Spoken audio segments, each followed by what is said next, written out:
Pues hola familia, ¿cómo están? Qué gusto estar con ustedes de nuevo y estamos en este tema de la resurrección, con este testimonio tan tremendo que acabamos de vivir, que nos abre la puerta a muchas preguntas y cuestionamientos, que inclusive hicimos una mesa de trabajo para platicar, tratar de profundizar sobre este milagro y tratar de entender cómo Dios se va manejando en su soberanía, ¿verdad? Porque hemos estado hablando sobre la soberanía de Dios.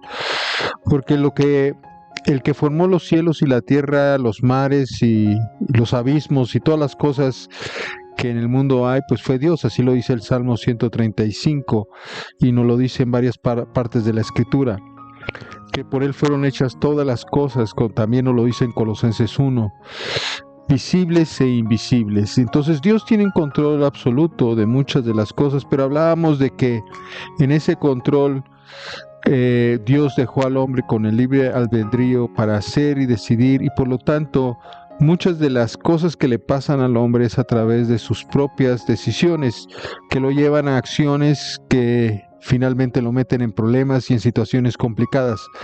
Pero tratando de entender esta soberanía de Dios y de entender este milagro que acabamos de tener, donde Leonardo estuvo muerto por todo un día, desde las 6 de la mañana, y vino resucitando hasta mediodía, ya estaba siendo velado, ya estaba las veladoras, ya le habían cosido la boca, estaba siendo velado por una muerte donde sus riñones y su hígado estaban destruidos, como bien lo dijo Mirna en su testimonio en el domingo pasado que pusimos por primera vez este testimonio.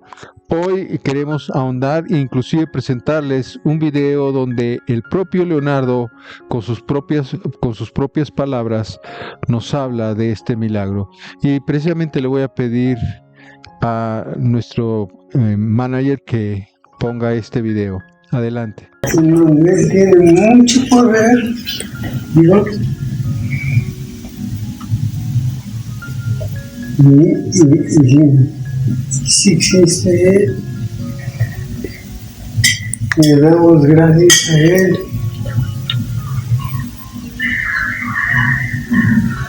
Porque te resucitó nuevamente. Sí, no.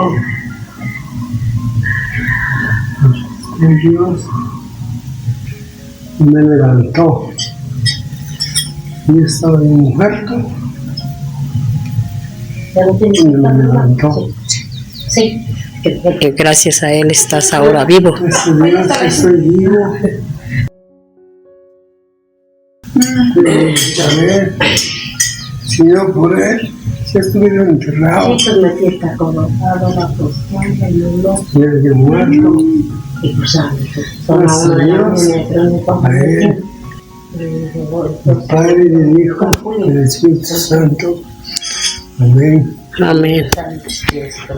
No sé si Mirna, ¿nos puedes platicar un poquito de lo último que nos hablaste a nosotros sobre lo que le sucedió a Leonardo, la persona que resucitó hace unos días? Pastor, ¿cómo no? Pues, pastor, yo iba a ir a Tonantzintla. Hola a todos, antes que nada. Iba yo a ir a Tonantzintla y a orar por él. Y dije, pues va para una sanación total. Dije, Señor, lo que tú empiezas lo terminas y bien. Y dije, yo voy, Señor, y me puso en mi corazón que sí tenía yo que ir, y me habló Zenaida y me dijo que sí, que ya ¿cómo se llama? Que fuéramos a orar. Y ya estaba yo preparada y bueno, eso fue en la noche, y al otro día iba yo a ir y me habló como a las 8 de la mañana y me dice, ¿sabes qué, Mirna? No están, se acaban de salir, dice, se lo llevó mi cuñada y yo creo que no se va a hacer porque ya se lo llevó a Mozoc, me dijo, y no está. Le digo, bueno. Y ya después me vuelve a hablar, me dice, ¿qué crees, Mirna? Le digo, ¿qué pasó? Dice que ¿cómo se llama? Que se lo llevaron en esas idas y venidas, que se les cayó esta persona, dice, y lo levantan y se lo llevan al doctor. Y ya lo empezaron a ver los doctores y dice que se quedaron todos, le empezaron a hacer ultrasonidos, que por el golpe, que lo ven pálido y que lo ven muy panzudito, y que ¿cómo se llama? Que no daban. Entonces le empezaron a sacar y resulta que el señor dice, ¿te sientes mal? ¿Por qué te caíste? No, ¿te duele algo? No. ¿No sientes nada? No. Y agarra y ven los doctores y dice que le sacaron, quedamos que me iba a dar los exámenes que le habían hecho, porque resulta que no tiene hígado, que no tiene riñones, y que como está vivo, si no le sale, que se le desbarataron. Y él sigue comiendo como si nada. Y dice que no le duele nada. Entonces le digo, bueno, pues creemos en el Señor. El Señor hizo un milagro. Y si no hay nada, es el Señor actuando, le digo. Como ustedes acaban de ver, este hombre fue el que estuvo muerto durante las 6 de la mañana hasta las 6 de la tarde, todo un día. Y finalmente Dios lo resucitó a través de una oración de fe, como platicamos también el domingo pasado. Y una oración donde Dios contestó, lo levantó de entre los muertos, y ahora este hombre, pues ahí está, sigue trabajando en lo que él se dedica, que es la venta de flores. Y en Tonacintla fue todo un acontecimiento increíble. Ahora es un hombre que ve a sus familiares de nuevo, que ve a sus compañeros de trabajo, que ve a sus vecinos cuando ya no los iba a ver. Inclusive estuvieron en su velorio y se sorprendieron cuando este hombre se sentó y luego se puso de pie y fue al baño y luego regresó. Tuvieron que suspender el velorio porque ya no había más. Lo increíble es que pues ahora este hombre sigue haciendo sus actividades normales. Él sigue yendo de una ciudad a otra, vendiendo lo que él desde mucho tiempo se ha dedicado a hacer. Y cuando hace poco tuvo un viaje, en ese momento, por alguna razón, mucha actividad, se cayó y lo llevaron al hospital. Pues está todo muy sensible, acaba de pasar por un momento muy complicado, y en ese hospital lo revisaron de nuevo porque se había golpeado y le hicieron una tomografía, una toma interna que mostró que aún sus riñones y su hígado están muertos. Y dices, carambas, ¿cómo? Le dijeron, pero ¿cómo puede usted estar comiendo, ir al baño y hacer todas sus actividades si su hígado no funciona y sus riñones no funcionan? Y este hombre le contestó junto con su esposa, no lo sé, pero yo sigo mis actividades normales y yo voy al baño normalmente y hago todas mis cosas normalmente. Eso nos llama muchísimo, muchísimo, muchísimo la atención. Es como una bomba de conocimiento extra que, a pesar de todos mis años en el Señor, pues ahora comenzamos a indagar mucho de cómo fue esto, cómo es que sucedió esto, cómo es que sigue este hombre. Habíamos pensado que Dios había restaurado los riñones físicamente y que había sanado su hígado y por lo tanto ahora estaba vivo. Y esto nos cambia la manera de que pensar cómo Dios obra. Hace tiempo oramos en una reunión donde vinieron muchos sordos. Dios sanó a 9 sordos. Y en esa reunión había una persona que por alguna cuestión genética, los oídos él había nacido con los oídos tapados, totalmente cerrados. Y cuando oramos y este hombre le preguntamos si oía perfectamente, le hicimos pruebas y seguía oyendo a distancia perfectamente. Y le dijimos, bueno, es que como tú oyes, si tienes de todos modos, sigues con los oídos cerrados, como naciste. Y dice, yo no sé, yo no oía, pero ahora oigo. Y aunque tengo cerrados mis oídos, sí oigo perfectamente. Eso nos sorprendió a todos, pero no lo había yo acabado de entender hasta ahora que estoy oyendo el testimonio de Leonardo de su resurrección y de cómo sus órganos funcionan a pesar de que están muertos. Puedo pensar que hay una intervención espiritual. Hay algo que Dios está haciendo, que Dios hizo, que en muchos casos son sanidades físicas, o sea, un corazón que se agrandó, lo hace pequeño, o un hígado que se murió, lo resucita, pero en estos casos nos habla de otra forma de resurrección, nos habla de una otra forma de intervenir Dios en formas increíbles. Hay personas que inclusive van con el oftalmólogo y le dice el oftalmólogo, no, usted no debería estar viendo, pero veo. ¿Cómo es eso? Pero usted no debería estar viendo, pero veo. Como el sordo, no oye, pero no debería estar oyendo porque los oídos están cerrados, pero oye.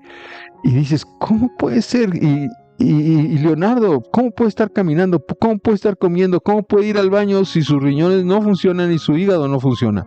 Eso significa que Dios soberanamente tomó las vidas de estas personas y los sanó, pero fue una sanidad no de restauración de los órganos, sino una sanidad espiritual, donde los órganos ya no intervienen, sino una obra del Espíritu interviene y sigue haciendo lo que estaba haciendo, a pesar de que físicamente no debería de poder hacerlo.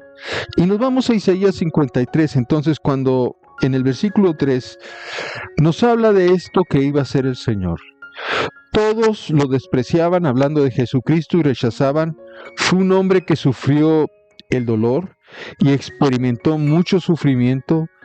Todos evitábamos mirarlo, lo despreciábamos, no lo tuvimos en cuenta. Más adelante el versículo 4 dice: a pesar de todo esto, Él cargó con nuestras enfermedades y soportó nuestros dolores. Nosotros pensábamos que Dios lo había herido y humillado, pero Él fue herido por nuestras rebeliones, fue golpeado por nuestras maldades. Él sufrió en lugar nuestro, y gracias a sus heridas recibimos la paz y fuimos sanados. Y aquí nos habla precisamente de la obra de Jesús, que Él vino a padecer por nosotros y a pagar el precio que nosotros debíamos de haber pagado por nuestros pecados. Esto significa que aunque tenemos libre albedrío y cometemos errores, porque finalmente cometemos errores, a Dios se le culpa de todo, ¿verdad?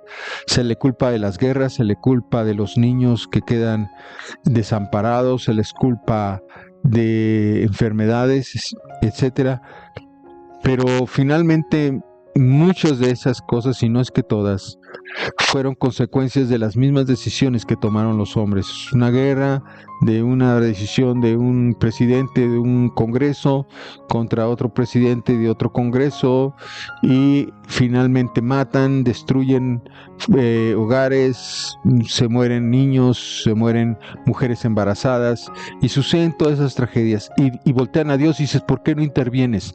Porque hay una soberanía donde el hombre desde el principio dijo: déjame hacer como yo quiero hacer las cosas y no intervengas. Así decidió Adán y Eva, y a partir de ahí, pues todas las decisiones que el hombre toma tienen sus consecuencias. Entonces la guerra no es una consecuencia de una decisión de Dios, es una consecuencia de una decisión de hombres. Igual a veces los divorcios o la separación de las personas o el abandono de los niños son decisiones de los hombres, y Dios respeta por esa soberanía la decisión de estos hombres, y por lo tanto viven la consecuencia ellos y gente inocente como los niños que no tuvieron nada que ver con la separación de los padres, pero vivieron las consecuencias de esas decisiones, o de las mismas enfermedades que a veces no entendemos nuestro desorden en cuanto a nuestra actividad, nuestra vida diaria, y eso nos trae enfermedades y luego culpamos a Dios. Pero lo que sí nos promete Dios es que Él va a intervenir si nosotros se los pedimos, y es lo que estamos haciendo en el Foro 40 Dios. Estamos buscando orar como se oró por este hombre que había muerto. Vamos a orar aún cuando se mueran. Ahí vamos a estar tratando de echar a perder su funeral, porque si es que usted se quiere quedar en la tierra. Y ese es buscando que la fe mueva montañas, que la fe deshaga las obras de las malas decisiones que nosotros tomamos o de los malos hábitos que nos han llevado a la consecuencia de la enfermedad y luego de la muerte. La idea es esa, familia, que tengamos tanta fe que nos movamos sobre lo sobrenatural, como Dios está haciendo sobre estos hombres, Leonardo y todos los testimonios que hemos puesto, que muchas veces no es que Dios sane los órganos, sino que Dios envuelve a la persona en una respuesta espiritual para que siga haciendo sus actividades a pesar de que sus órganos no están bien. Ahora pienso, por ejemplo, en la resurrección de Lázaro allí en el Evangelio según San Juan, que yo siempre había pensado que esa resurrección había sido donde todas las células al momento de la orden de Jesús de que sal fuera, Lázaro sal fuera, las células de cada órgano comenzaron a funcionar, a restablecerse, a volverse a formar, a hacer una restitución o una resurrección, y el hígado se volvió a formar, y el pulmón, y el corazón, y la piel, y etcétera. Pero ahora lo que puede ser, no quiero decir que así fue, porque no le podemos sacar una tomografía a Lázaro, pero posiblemente sucedió como lo que sucedió con este testimonio de Leonardo, que Dios lo tomó y comenzó a funcionar, pero aunque sus órganos estaban muertos, espiritualmente, con una cobertura, con una burbuja que lo rodeó, Lázaro pudo seguir con su vida por un tiempo. Y ahí me viene otra reflexión. Estoy hablando en voz alta, estoy pensando en voz alta, perdón. Estoy pensando en que posiblemente muchas de las veces cuando se va el milagro, que decimos, fíjate, ya se había sanado, ¿y por qué regresó el cáncer? ¿O por qué regresó esta enfermedad? Puede ser que, porque hay muchos casos así, que dicen, ¿por qué me regresó la enfermedad? Perdiste la fe. Estabas envuelto en una burbuja de una respuesta de Dios espiritual sobrenatural que te permitía caminar y hacer todo lo que habías dejado de hacer por la enfermedad. Pero en una caída, en una baja de fe, de tu comunión con Dios, perdiste esa cobertura, perdiste esa burbuja y regresaste al estado en el que estabas y comenzaste a morir de nuevo. ¿Qué podemos hacer? Regresar otra vez a ese estado, que Dios te vuelva a envolver y que Dios vuelva a hacer el milagro, pero tú tienes y yo tengo que caminar en fe. Hoy se abren un montón de incógnitas y un montón de deducciones que nos invitan a seguir buscando en la palabra la respuesta, en seguir buscando en nuestra relación con Dios nuestra respuesta. Pero lo que sí tenemos en el foro es seguir buscando a Dios con todo nuestro corazón, en fe, pensando que Dios en cualquier momento puede hacer la obra de sanidad milagrosa, ya sea que sane, como presentamos apenas este jueves pasado el testimonio de Lulú de Zacatlán, que ella le habían diagnosticado un corazón engrandecido y le habían dicho que estaba a punto de morir por un paro cardíaco, pero Dios en estos últimos estudios que le hicieron salió su corazón de nuevo a lo que era el original, como si fuese una niña de 15 años, y Dios le reseteó y le sanó. Esa es otra forma. No hay muchas formas en las que Dios interviene, y ahora nosotros lo que tenemos que hacer es comunicarnos tanto con Dios, meternos tanto con Dios, profundizar más en Dios para conocerle todo lo que Dios hace y por qué lo hace.